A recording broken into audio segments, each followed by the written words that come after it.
only Frankie can cop shoes now because he's the only one with a bot right now. So. Right, exactly. I don't have a bot, I swear. That we can neither confirm or deny that. The pandemic made me like think about some things because I was like, damn, we're not even getting to go out.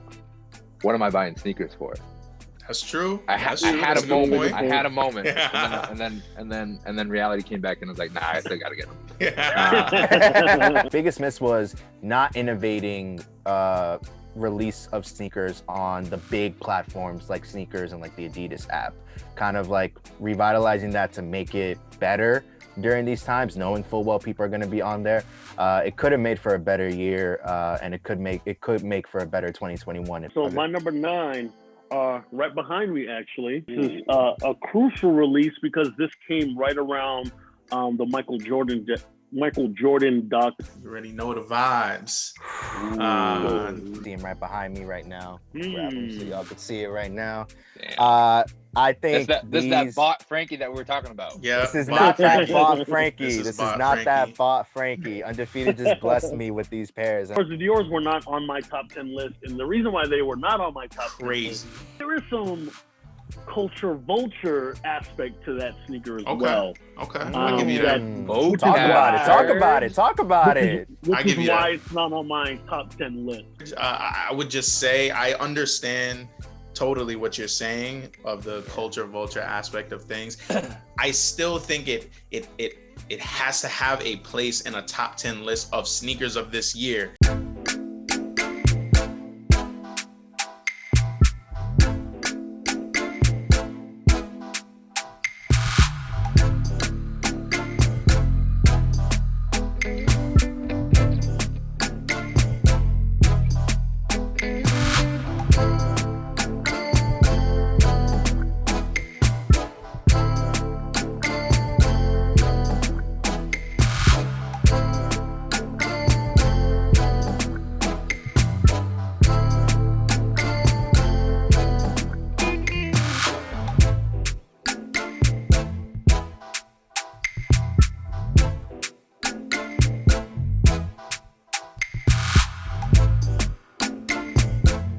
What's up, everybody? We're back with part 2 of the Sneaker of the Year video.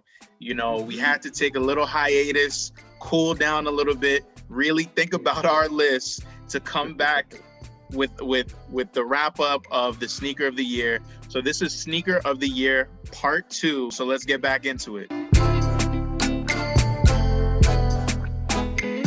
Without further ado, let's get into our picks for top 5. Once again, this is a collective. You've seen our individual lists, but we're trying to come together and figure out what we feel like is 5, 4, 3, 2, and 1. Are you guys not including a Kobe?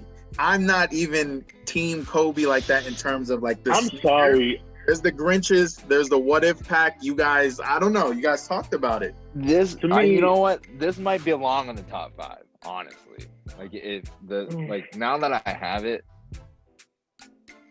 I don't know. I don't know what you guys. Personally, yes, just because I have it. But I think, considering everything, I think you do have to give the edge to the undefeated What If pack, just because of it's 2 sneakers in one. It's a literal middle finger to all the teams that passed on Kobe. And it was an LA brand that decided to make this concept a reality.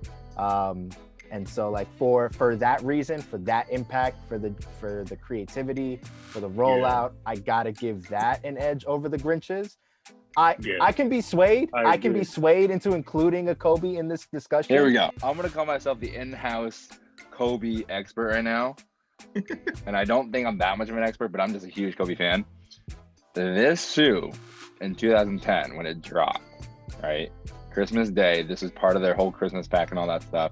Actually, those LeBrons were kind of dope. I remember the KDs being dope, but this just went a whole different kind of route, because all those other ones were like red and like they were kind of like Christmassy and all that stuff. Kobe was like, F it. I'm the freaking Mamba, dude. Like, I want to be different. I'm gonna, like, he went with the Grinches, like he went with his green. And so when these dropped, it was just like, it wasn't even like controversial. It was like, whoa, like we never seen this before. Cause like, and so with the red laces too. So like there was a whole like kind of just a Christmas vibe, but he went the whole like, not like the peaceful kind of route with like, oh, it's like Christmas, blah, blah, blah. the anti-Christmas. Yeah, he's the anti-Christmas. And so like, even just like with that. And then with the hype and the limited release that these had, this was kind of like a legendary shoe ever since then. For them to re-release these in the same year that Kobe passed, I don't think they planned it, but it was like, I think it made it even more special. But like, I just feel like for these to come back out this year, I think deserves probably, I would say these were probably a better release than the Bruce Lees, the Undefeateds, just because of like the history behind it. I feel you on that piece. I think the historical context is important. I feel you on that. I don't know. I still kind of lean towards the Undefeated pack just because it's like a culmination of like Kobe's career and kind of what Frankie was alluding to in terms of just like all these teams passed on him, the reference with the LA company kind of putting it together. I think, and when it came out during Mamba Week, paying homage to Kobe's birthday. I just think the Kobe mention, the Kobe sneakers, like they have to be somewhere. It seems like we'll do our top 5. That's honorable mention, just all the Kobe releases, you know, something like that. Honorable mention, Kobe releases, that's in there.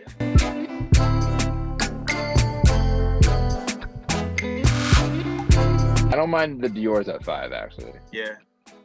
Because based on everything we said, what you guys brought up the last time, it kind of makes sense. Yeah, I think it needs to be somewhere, but if it's 5, like I'm cool with it. Yeah.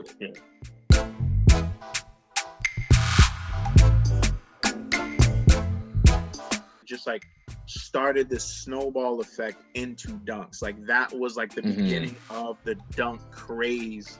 So whether that shoe itself stands alone as sneaker of the year or not, which I don't necessarily think it does, but I think it just rolled us into this dunk era. I think just the importance of just like, I don't necessarily like rock with it, but like you wouldn't rock it. Of it. No. Like I'm just not a dunk guy, but like I understand like the details on it were dope. Like the laces were rope, like that's like nuts. And then it tears away, right? It tears away, and so like that part's cool. And then like I feel like it's just like a culmination of like it being a dunk, it being a Travis Scott, and like just people going bananas over it. So it's just like okay, but like just the sheer thing about it starting the whole dunk wave, like I think that's why it's got to be up here, I guess. I had to give a nod to the Travis Scott dunks because it was those sneakers that made me go, what is this shoe? What is it? What is a dunk? I didn't know what a dunk was. I'll be perfectly honest. I'll be candid. I didn't know what a dunk was. And so like seeing a Travis Scott Nike SB dunk come out here, it educated me about what these sneakers are.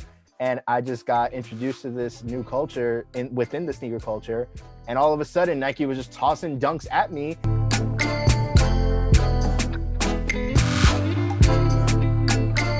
Like the union was like they did, I don't know, it's the material, the mesh on it, the tongue flip colorway. They did something a little, you know, they added value to the 4, I would say. I do like the innovation union brought again this year, just like in 2018 when it was like they shocked that particular silhouette. So that's cool. You know, with the tongue being able to like be like folded over, is that what it is, right? It gives me that skateboard vibe, you know, which rivals the SB Dunk.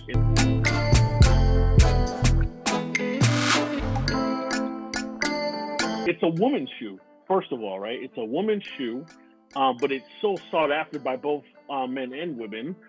It's Virgil, the off-white, you know, the detail that he always puts, the touches that he always puts on all of the Jordan numbers. That's one. And then the color.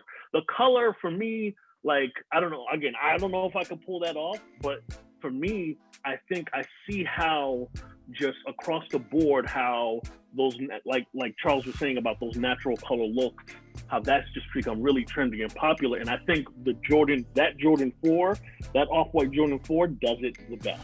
I think the impact that it had there is that initially this shoe was made available for women, so like only women could purchase the shoe initially, and I thought that was fire. Like I like that rollout. I like that impact that it does because it's literally a sneaker designed for women, right? And so when you're rolling this out, it should be women trying to cop these, right? I know Mike and I both love this shoe a lot and we would like it personally, but the fact that women had first dibs at it, like shout out for that rollout and that concept. And I think that could be something that's utilized in the future more. And just Virgil does it again. Virgil does it again. He gets the 4 in his hands and he's just like, I'm gonna give it a sail colorway. It's gonna be very clean. It's gonna have like this kind of little transition on the bottom feet as well. It's just such a beautiful sneaker. And I mean, it's one of the dopest sneakers to drop in 2020.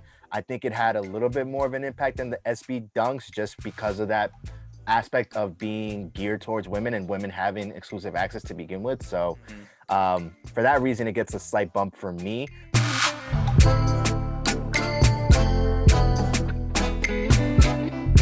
Ben & Jerry's was like, okay, how am I gonna make this shoe Ben & Jerry's? And I felt like there were no punches kind of like withheld. Like they were like, all right, we're just gonna dream it up, right? Like all the details with like the little clouds and like the colors, and like I just felt like they were just like so kind of in your face and like kind of unapologetic, like this is us, right? And in that sense, like I felt like they didn't even care about, like it could have flopped, honestly. It could have flopped, but Ben & Jerry's was fine with that. Like the collab was fine with it. Like whoever was designing it, they were like, I'm cool with that because this is who we are. And I just felt like the shoe itself was so passionately, like unapologetically, like them and like their characteristic. I mean, from the packaging to just how loud the shoe is, how intricate it is, it capped off, I think, the year of the dunk. It really capped it off. And 2020 is the year of the dunk. Like if there is a shoe that's synonymous with 2020, it's the Nike Dunk. And this shoe is the quintessential of all the shoes that drop. So what we've decided for the SoleBros top 5 sneakers of 2020, first to start it off, honorable mention, just all the Kobe releases, just commemorating his life and legacy. That has to be there, has to be in the conversation. At number 5, we're going with the Dior Air Jordan 1. At number 4, we're going with the Travis Scott SB Dunk Low. At number 3, we are going with the Union Air Jordan 4, the Off Noir colorway. At number 2, we're going with the Off-White collaboration Air Jordan 4 Sail colorway. And then finally, in the number 1 spot, SoleBros Sneaker of the Year 2020, the Chunky Dunkies, man. The Chunky Dunkies. All right, so I'm gonna give y'all my number 2 sneaker pick and my number 1, and for number 2 it is the Yeezy Bread 350. Yeah, I know. But think about it, right? And the reason why I put it so high as my number 2 pick, it's a couple reasons. This bread, this Yeezy 350 is probably, you can argue this, but this is probably arguably the grail of all Yeezys, right? That's one. It is absolutely the grail for all Yeezys. And the reason for that is it has the classic colorway, the bread, black and red. It's the classic colorway. It's the absolute colorway that people love. If you think about any colorways or traditional colorways, the bread colorway, when in any sneaker, right, is probably going to be people's choices of colorway to go. One last anecdote. I saw this 10-year-old at Concept yesterday with the Dior lows, and it just solidified my Ben & Jerry's pick at number 1. It just solidified it. I saw that picture.